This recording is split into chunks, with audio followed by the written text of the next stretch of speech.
Hey y'all, welcome back to the channel, and I got another recap for you for Love Island Season 3, but this one is the Monday Night Exclusive recap. So before we jump into this video, if you're new here, hit that subscribe button, turn on your notifications. If you like the video, smash the like button and drop a comment down below. Well, I see why this particular episode is rated TVMA. They could not share any of this stuff on CBS. But I'm glad I got a glimpse of it, and I'm going to share it with you guys. So without further ado, let's jump into this video. So we're back with another episode. This time is the exclusive, and it starts off with none other than, of course, Aimee. Why not, right? Aimee is the topic of this week.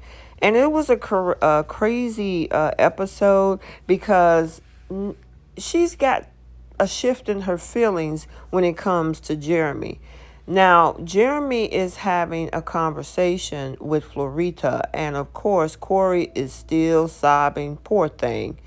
But Florita, from the way it sounds, yeah, she's interested in Jeremy, but at the same time, she's trying to save face with Corey's feelings. I think that's what I took of this particular episode, because yesterday was a whole different story when they were basically just floundering around parading their coupling that is not yet a coupling, right? However, Jeremy is pretty much staking his claim. He's like, you know what? I'm letting you know. I'm putting you on notice. I'm intentional with you, and I want to continue to get to know you and pursue you. And Florita returned the favor, but the thing is, it sounded like she was kind of lukewarm. I don't know what that was about. It was crazy. So Wes was having a conversation with Cashay, and he seems surface when it came to Cashay. And that's so unfortunate because, of course, she's definitely truly interested in him, especially of everything that she kind of put Isaiah on the back burner in yesterday's episode. But in this episode, she's really like, trying to get to know him, and he's excited. And yeah, he's laughing, he's smiling.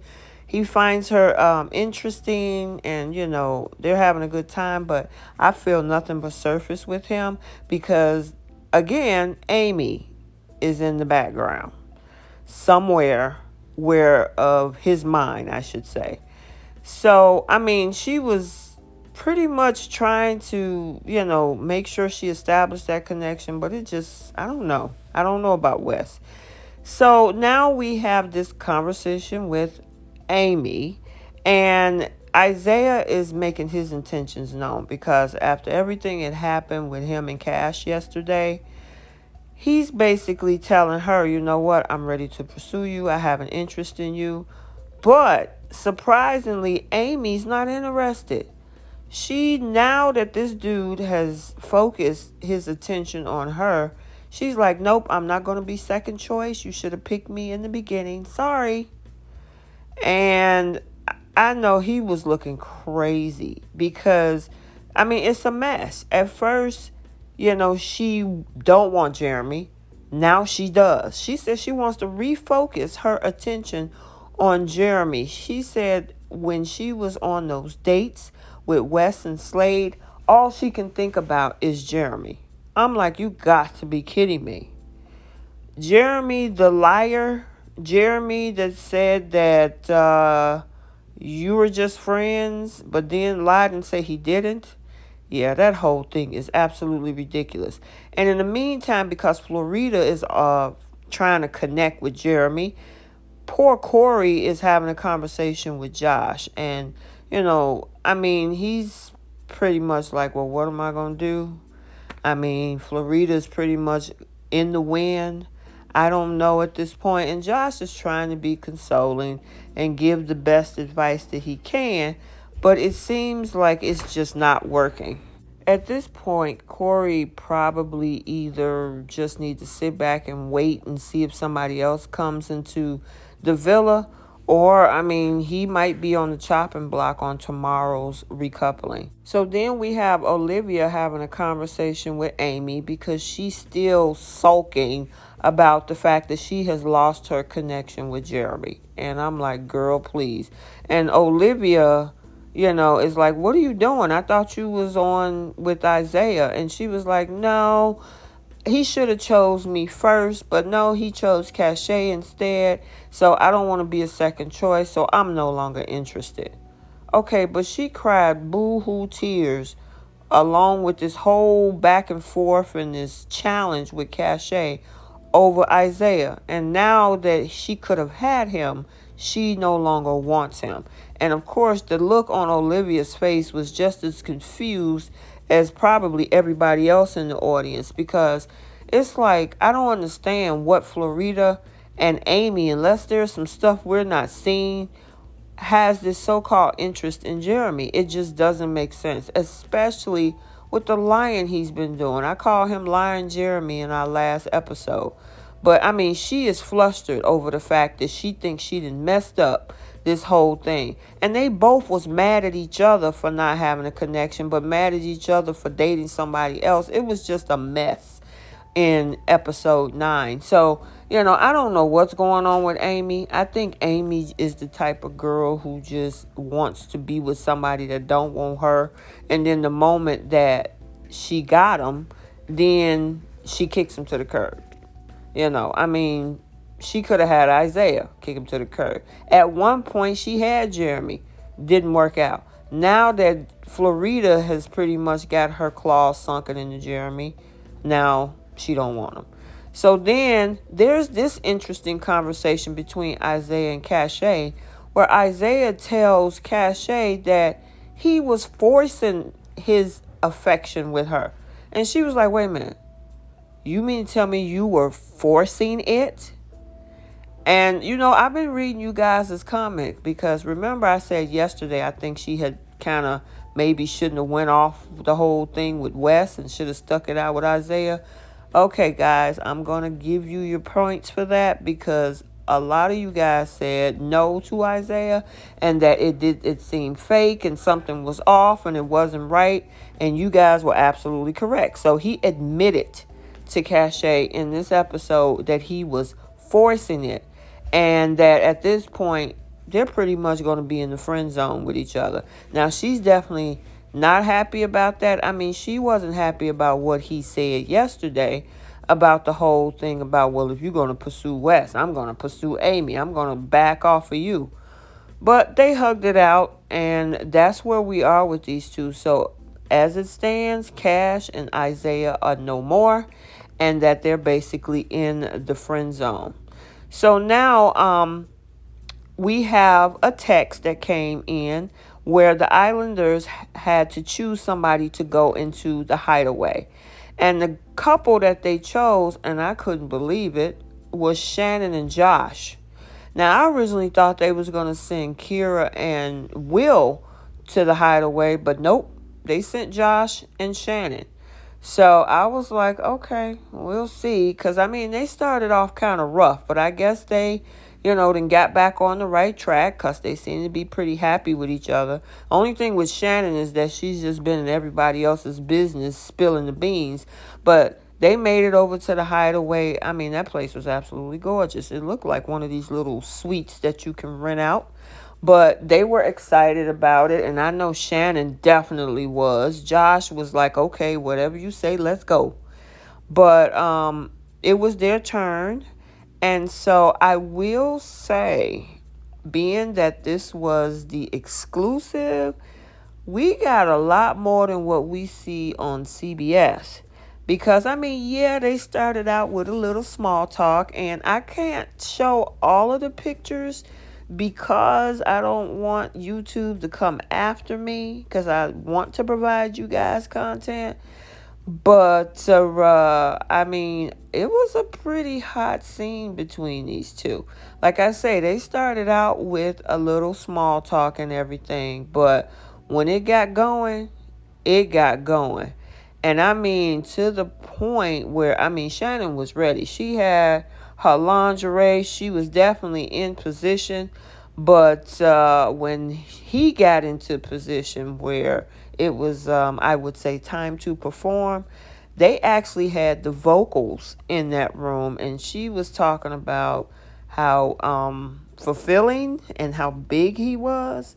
I'm going to share that with you guys on this exclusive. I don't think YouTube will cut me out for those words, but she was definitely vocal about what work Josh was putting in. She even had a foot up there. So I will say I'm enjoying the exclusives. So I wanted to share a little bit with y'all, but I can't share everything.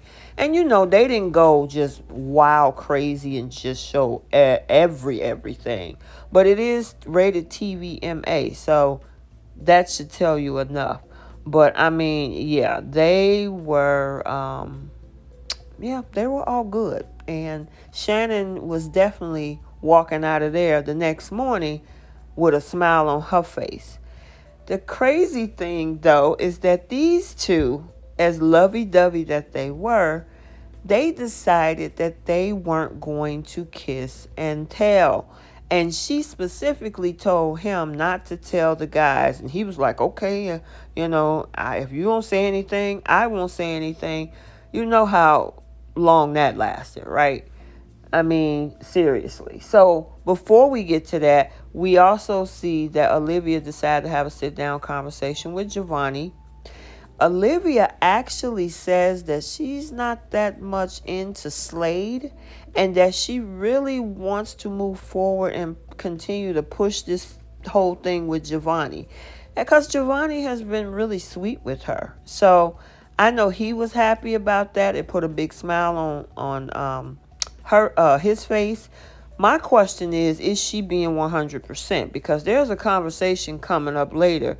Well, I don't think it sounds like she's all into what she's actually telling him, which that's not fair. Because if you half-hearted, you need to speak those truths. Don't lead that boy on. So Shannon busts in the door with a big smile on her face in the beauty room, and the girls are definitely excited to see her. And how long did that little pact between her and Josh about not telling the group what happened behind closed doors last? A nanosecond. Because as much as she's like, oh, we talked all night and, we had drinks and he's so sweet and he's so attentive, the next thing she was breaking it down was, oh, yeah, he is big and he definitely knows how to satisfy a woman. And then, I mean, of course, we had also Josh saying his piece too. But the girls were all in and they were definitely asking her questions like, were you satisfied? Did you enjoy it?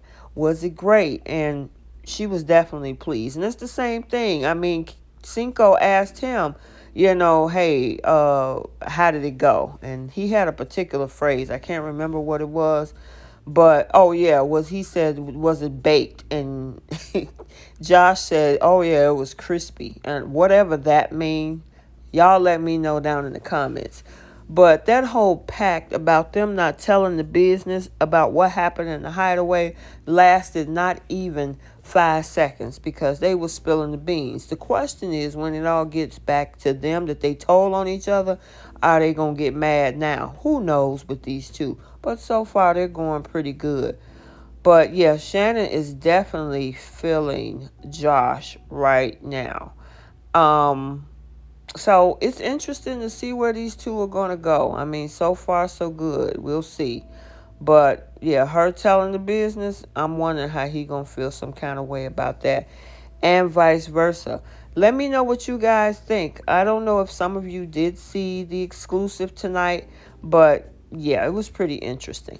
So we do have a self-elimination. Slade had to leave the villa because some emergency situation happened back home with his family.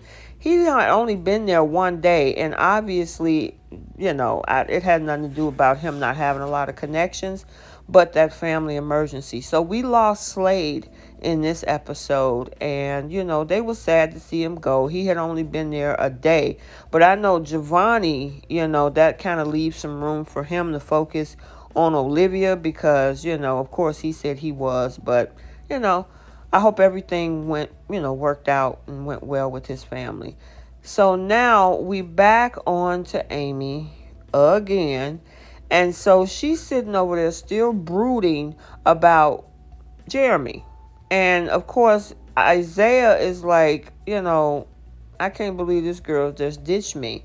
Another person who was pretty interested about all of this is Trina. Because Trina was like, you know what, you confusing me. At first you didn't want Jeremy, and then you want Isaiah. Now you don't want Isaiah when he wants you, and now you want Jeremy? Okay. And so Trina called her to task. She was like, what you gonna do about that? I'm gonna need you to go have a conversation about that. And she was like, oh yeah, I'm gonna be honest, and I really screwed up. I probably blew my chances with Jeremy. And I'm like, girl, please. That look on Trina's face, that's how I was looking. Like, really? This guy put you in the friend zone. Again, I'm not gonna keep rehashing that whole lying situation, but that should have brought up a red flag. So they had this little challenge where they had to paint pictures of their partners, and we got some sexy scenes in this one. That one was Cashay painting a picture of Isaiah. Then we had, of course, Aimee. She was painting a picture of Jeremy. I guess that's what Jeremy looks like. Okay. And then we had Cinco being painted by his girl Trina. And these two, actually, they're growing on me slowly. It was an interesting situation how they got together, but okay. And then Florida and Corey actually had a little bit of fun for a moment. So I don't know. Maybe they could warm up. But Cashay was definitely having a ball painting Isaiah. We know Kira and Will, they just can't keep their hands off of each other. They were painting. And then they also had these other little challenges too. But with this bear that Giovanni has, that bear actually belongs to Aimee. And we'll see her facial reaction when, of course, Olivia breaks the news to her. But they had some fun together. Giovanni really cares about her. I just wish Aimee could see that and maybe make this work. Will and Kyra, it is what it is, because Wes had to actually judge the competition, and the picture that Will and Kyra made actually was the winning picture. So, okay, they did pretty much a close job with that. So again, here we have Aimee decide to have that conversation with Jeremy to see if she can talk him into back having a connection with her. And she was like, after I thought about it and I was on those dates with the other guys and Isaiah tried to, get an interest with me, I realized that you're the one that I want. And Jeremy is looking at her like, huh? Really? I don't blame him, because it's like he has moved on to Florida long time ago. And you were Google eyes over one of the new guys and Google eyes over Isaiah. Now that they want you, you don't want them. That was crazy. Jeremy and both of them probably need to go home. So there was one more other challenge that they had where they had to play truth or dare.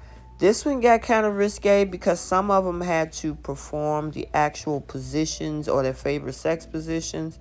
And we got a couple of interesting things in this one. I did not want to put that in there because, again, YouTube algorithm. But, yeah, I will say Trina and Cinco was the D style. I'll say it like that. But then we had this conversation with Olivia and Cashay about how they're not connecting with anybody. And so they made a pact to fight to find love in the villa. And so it was this so-called handshake they put together. And that's so unfortunate. And we even hear Cashay saying that it was her fault that she said that she gave Cinco to Trina. Now, I don't know how I feel about that. Because if he really wanted to continue to get to know her, he would have put in the work. And at the same time, she had a wall up. She realized she needed to, make some changes as well. So let me know what you guys think. So that's our exclusive episode. I hope you enjoyed this video. Like, comment, and subscribe. And we will see you in episode 10.